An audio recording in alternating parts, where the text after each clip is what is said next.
नमस्कार, मैं विकास सिंह और आप देख रहे हैं एक न्यूज 24। एक बार फिर से हम गंभीर मुद्दे को लेकर आपके सामने आए हैं और ये गंभीर मुद्दा शादी पर है। जी हां, एक स्टेटस सामने निकलकर सामने आ रहा है जिसमें बताया जा रहा है कि बाबूजी शादी इसलिए टूट जा रही है क्योंकि पढ़ी लिखी लड़कियां पति की मार खाने से मना कर दे रही है। अब आप सोच रहे होंगे कि हम ऐसा क्यों कह रहे हैं और ये स्टेटस किसने लगाया है।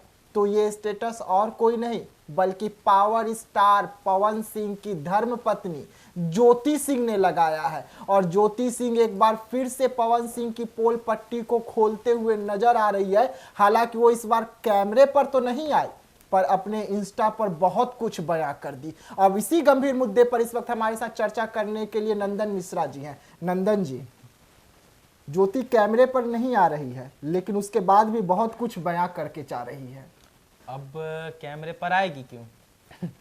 अब कैमरे पर वो आएगी क्यों? सबसे उसको जहां जहां जाना था वहां वो गई। वहां जाकर उसने अपना मतलब जो भी कहना था, पवन सिंह को गलत बताना था उसने बताया। जो भी हथकंडा अपनाना था ज्योति सिंह ने अपनाया कि हम इस वजह से सही हो सकते हैं। फिर भी अब किस्मत ने नहीं साथ दिया होगा कि ज्योति सिंह को अभी भी लोग ज्यादातर यही कह रहे हैं कि तुम सही नहीं हो। लेकिन कहीं ना कहीं अगर देखा जाए, कहीं ना कहीं देखा जाए तो ज्योति सिंह के मेंटल स्टेट पर असर पड़ रहा है। वो डिप्रेशन में जा रही हैं क्योंकि अगर एक ऐसा नहीं है कि पवन सिंह हमें खाने के लिए देते हैं, ज्योति सिंह खाने के लिए देती है, लेकिन अगर इंसानियत के तौर पे देखा जाए तो पवन सिंह भी कोई दूध के धुले नहीं है। बिल्कुल, ज्योति सिंह के जो करियर तो उनका है नहीं, वो एक नॉर्मल सा जीवन जी रही हैं। उसमें भी अगर देखा जाए तो उनके कैरेक्टर पर बहुत सवाल भी उठाए गए हैं और उस वजह से वो मेंटल स्टेट उनका बहुत डाउन हो चुका है। आप देखिए उनके जो आप वीडियोस देख सकते हैं, हम भी अपने चैनल पे लगातार उनके वीडियोस डाल रहे हैं। आप देखिएगा वहां पर उनको देख के साफ पता चलता है कि कितनी ज्यादा वो अभी डिप्रेशन में है। और ये डिप्रेशन में जाने का कारण ज्योति सिंह का सिर्फ और सिर्फ पवन सिंह ही है क्योंकि पवन सिंह जिस तरीके से ज्योति को दरकिनारा कर दिए एकदम, मतलब अब उससे बात तक नहीं कर रहे हैं। आप एक बात सोच सकते हैं, पवन सिंह है सुपरस्टार, पावर स्टार, ठीक है। अगर ज्योति सिंह ने लीगली तलाक हो जाए, उनसे वो अलग हो जाए, तो फिर भी पवन सिंह के पास लाखों लड़कियां आ जाएंगी कि हमसे शादी करो। बिल्कुल बिल्कुल। ज्योति सिंह के पास कौन जाएगा? कोई नहीं, क्योंकि वो स्टार नहीं है। और ज्योति सिंह तो ये बात कही थी कि अगर पवन सिंह मुझे अपने साथ नहीं रखते हैं और पवन सिंह से मैं अलग भी होती हूँ तो लोग मुझे अगर अलग होने के बाद, तलाक होने के बाद अगर मैं कहीं से क्रॉस भी करूंगी तो लोग यही कहेंगे कि वो पवन सिंह की पत्नी जा रही है। ये नहीं कहेंगे कि ज्योति सिंह जा रही है, चाहे मेरा पापा का नाम लेकर नहीं कहेंगे, लोग यही कहेंगे कि पवन सिंह की पत्नी जा रही है। तो ये गलत है। जैसे कि आपने स्टेटस का शुरुआत में बात किया था कि उसने एक स्टेटस लगाया था, वो हम पढ़कर बता सकते हैं कि यहाँ से तो दिखेगा नहीं, इसलिए हम स्क्रीन पर दे देंगे, आप देख लीजिएगा कि देखिए, बाबूजी शादियां इसलिए टूट जा रही हैं क्योंकि हम आपको दिखाते हैं, पढ़िए।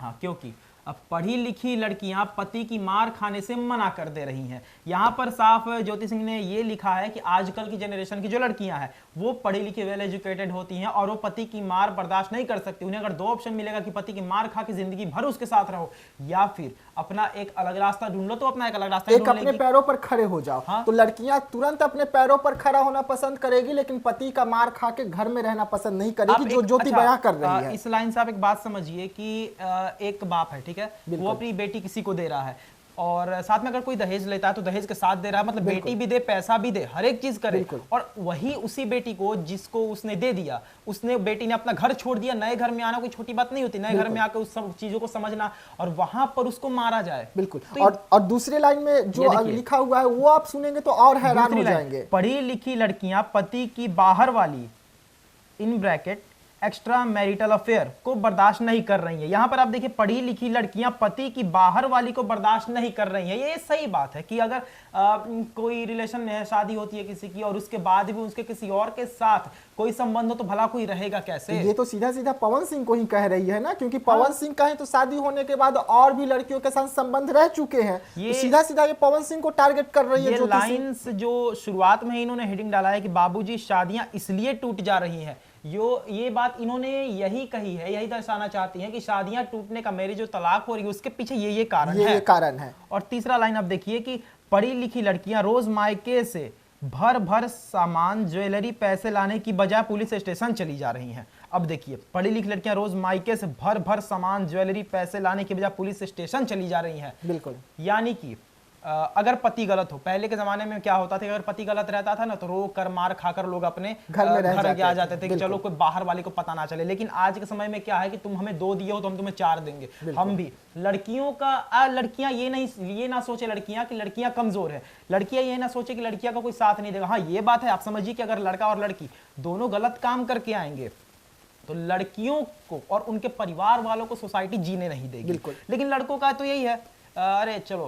नहीं तो यहाँ पे ज्योति सीधा सीधा कह रही है ना कि जिस तरीके से पवन सिंह के खिलाफ वो पुलिस बुला ली थी कि और पवन सिंह को एक इंटरव्यू में भी ज्योति सिंह ने कहा था कि पवन सिंह को जब मुझ पर हाथ उठाए थे पवन सिंह, तो मैं उन्हें सीधा कह दी थी कि खबरदार अगर दोबारा हाथ उठाएंगे तो मैं पुलिस बुला लूंगी। उसका यहाँ भी जिक्र कर रही है, तीसरे लाइन में उन्हें साफ कहा। वही लिखा है ना, पढ़ी लिखी लड़कियां रोज मायके से भर भर सामान ज्वेलरी पैसे लाने की बजाय पुलिस स्टेशन चली जा रही है। बिल्कुल। अगर हम चौथे लाइन का बात करें तो चौथा लाइन इससे भी ज्यादा खतरनाक है, जो ज्योति बोल रही है। पढ़ी लिखी लड़कियां बच्चे गोद में थामे मायके बैठकर वर्षों इंतजार करने की बजाय खर्चा मांगने कोर्ट चली जाती हैं। यह आप लाइन समझिए, पढ़ी लिखी लड़कियां बच्चे गोद में थामे मायके बैठकर वर्षों इंतजार करने की वजह, यानी कि क्या होता था, फिर से बताते हैं कि बच्चे कर छोड़ देना, ठीक है, मार पीट कर, तो उस बच्चे को गोद में लेकर मायके में बैठकर इंतजार करना कि अब वो आएंगे ले जाएंगे, अब वो आएंगे ले जाएंगे। तो ये अब की लड़कियां नहीं रही। उसी चीज की वजह खर्चा मांगने कोर्ट चली जाती है। यही तो इन्होंने साफ बता दिया कि हमने उन्हीं के लिए लिखा है कि हम यहाँ पर तुम्हारे बच्चे तो है नहीं वैसे भी, हम यहाँ पर बैठकर तुम्हारा इंतजार तो करेंगे नहीं, हम जाकर वो चीज खर्चा मांगेंगे जो हमने इतने साल रहा है तुम्हारा, जो हमने स्पेंड किया है। वो अपने पैरों पर खड़े होकर और कोर्ट का दरवाजा खटखटा चुकी है कि आप हमें खर्चा दीजिए, क्योंकि हम आपकी धर्म पत्नी है, खर्चा आपको हर कीमत पर देना होगा, बंगला देना होगा, और इसीलिए उन्होंने कोर्ट का दरवाजा खटखटाया। उन्होंने साफ लिखा। इसके बाद वाली लाइन देखिए, ये भी इन्होंने साफ बता दिया कि उन्हीं के लिए है। पढ़ी लिखी लड़कियां कम पैसे में काम चलाना चुन रही हैं, पति की अय्याशियों और मनमर्जियों के बदले मिलने वाले कंफर्ट जोन से बाहर आ रही हैं। यानी कि पवन सिंह पति हैं। अगर ज्योति सिंह यहां पर देखा जाए, अगर हम ना पवन को जानते ना ज्योति को, तब इस मैटर को देखा जाए, इस मुद्दे को देखा जाए, तो ज्योति सिंह पवन सिंह के जोन को एक्सेप्ट कर सकती थी कि भाई तुम किसी के साथ रहो, हमको तो पैसा मिल रहा है, हमको करोड़ों रुपए मिल रहा है, बंगला मिल रहा है, घूमने के लिए कार मिल रहा है, ड्राइवर मिल रहा है गाड़ी चलाने के लिए, हम आराम से पवन सिंह के घर में रह सकते हैं, अय्याशी करो। लेकिन ज्योति कम खर्चे में अपने घर में रहकर तमाम तकलीफों को उठा रही है और पवन सिंह का साथ छोड़ दी। ये बताता है, ये दर्शाता है कि ज्योति सिंह ने यहाँ पर ये लिखा है, जिससे साफ पता चलता है कि हम कम पैसे में अपने घर को चलाना चुन सकते हैं, लेकिन तुम्हारे साथ, तुम्हारी अय्याशियों के साथ हम नहीं रहेंगे। देखिए इसके बाद वाली कि पढ़ी लिखी लड़कियां सुबह माँ, दिन में बहन और रात में वैश्या के रोल में फिट नहीं हो रही हैं, बल्कि एक इंसान बनकर बराबर की इज्जत, प्यार, सम्मान, हक मांग रही है। कितनी बड़ी बात है ये। अब हम आपको बता दें कि ज्योति जो है एक इंटरव्यू में कहती है पवन सिंह के लिए कि पवन सिंह मेरे से शादी किए, अपने घर लाए, और घर लाने के बाद में पवन सिंह हर रात को मेरे साथ संबंध बनाते थे जैसे एक वेश्या के साथ बनाया जाता है, और सुबह उठते ही वो मुझे दवा खिला देते थे कि कहीं मैं प्रेग्नेंट ना हो जाऊं, मुझे एक वेश्या की तरह रखने का कोशिश करते थे। और यही बात अक्षरा सिंह ने भी कहा था कि पवन सिंह शादी के बाद भी मुझे दबाव दिए रहे थे कि मैं वेश्या के तौर पे उनके साथ रहूं। तो ये साफ ज्योति सिंह एक बार फिर से दर्शा रही है। अक्षरा के लिए भी उन्होंने कहीं ना कहीं एक बार नॉक किया कि हम तुम्हारे साथ हैं, हमारे साथ, और अक्षरा के साथ गलत किए पवन सिंह, ये बता रही है साफ साफ इसमें। अब देखिए आखिरी में इन्होंने ये लिखा है, कुछ समझ आए तो ठीक है, वरना पढ़ी लिखी लड़कियां धीरे धीरे समझा भी सकती हैं। देखा जाए तो ये जो मुद्दा है, इस चीज़ को हम ये समझ सकते हैं कि पवन सिंह और ज्योति सिंह, ये एक ऐसा मुद्दा है जो बाकियों को राह दिखा सकता है, आने वाले पीढ़ियों को, कि हाँ तुम अगर पवन सिंह का सपोर्ट हो तो पवन सिंह की गलतियां देखो, तुम ज्योति सिंह को सपोर्ट करते हो तो ज्योति सिंह की गलतियां देखो। किसी एक पे फिक्स होकर मत बैठो कि हाँ हम, सबसे बड़ी बात, हम राजपूत हैं, हम पवन सिंह का साथ देंगे, हम लड़की, हम ज्योति सिंह का साथ देंगे। इस हिसाब से नहीं, तुम ये समझ कर देखो कि पवन सिंह ज्योति सिंह में जो गलत है, हम ये नहीं कह रहे तुम उसके घर जाओ, पैसे दो, फंड दो, नहीं, बिल्कुल, कम से कम ये सोशल मीडिया पे अगर आप एक्टिव हैं तो आप जाकर वहां लिखिए कि हाँ ज्योति सिंह गलत है तो इस मामले में, पवन सिंह गलत है तो इस मामले में। बिल्कुल। और आप लोग दोनों की गलतियों को आप मिलान तो पहले कीजिए कि कौन कितना गलत है, तब आप बताइए कि कौन कितना गलत है। यूं ही नहीं कि नहीं ज्योति सरासर गलत है या पवन सिंह सरासर गलत है, हम इसका सपोर्ट नहीं करते हैं। आप देख रहे हैं कि हम लगातार खबर दिखा रहे हैं, लेकिन जो हमें सही लगता है हम उसी मुद्दों को उठाते हैं। और जो ज्योति सिंह ने आज फिर से एक बार अपना स्टेटस लगाया और एक बार फिर से ज्योति सिंह ने जो अपना दर्द बयां किया, वो दर्द हम आपको दिखा रहे थे कि आखिरकार ज्योति सिंह की इस वक्त जो स्थिति, परिस्थिति और जो घर का खर्च कैसे चल रहा है, ज्योति सिंह कैसी अपनी जिंदगी बिता रही है पवन सिंह से अलग होकर और कितनी तकलीफ में है, हम आपको ये दिखाने का कोशिश कर रहे थे। तो ऐसे तमाम खबरों के लिए बने रहिएगा एक न्यूज़ 24 के साथ। दे दीजिएगा इजाजत। धन्यवाद।